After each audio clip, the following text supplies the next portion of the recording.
因为这野生动物为着生存，为着卖互其他的动物拆食落饱，所以就发展出不同的困眠方法。亲像徛过一天会当困这几千解，一解敢若困4秒钟尔。因为这海猪啊是用大脑分工，会当哪想哪困。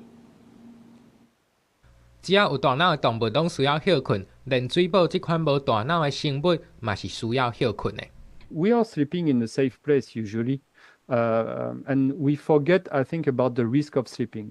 人甲宠物会使安心伫厝里安安困，毋过对着一寡伫外口的动物来讲，困的时阵就是上界危险的时阵，所以因发展出真侪款困眠的方式来降低风险。比如讲，伫咧南极的南极徛过，伫咧生团的时阵，会一个照顾囡仔，一个去呛水找物件食。因一解敢若困4秒钟，一天会使困几多千摆。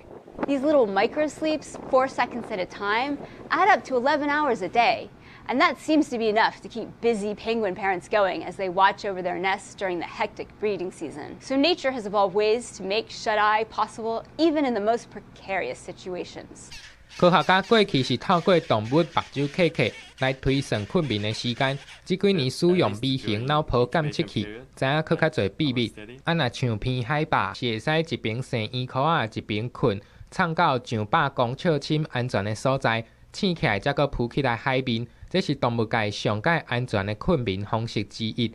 另外，海猪会使用半屏的大脑休困，搁那游泳，这互科学家拢感觉真新鲜。And I think catching the diversity of sleep in an ecological and evolutionary context would tell us a lot about the general role of sleep. 透过动物困眠的研究，显示困眠毋是一款固定的方式，是一套会使因应环境来做调整的生活策略，嘛打破人对着困眠的理解。这嘛正做一门新兴跨领域的研究方向。公司新闻施惠中编译。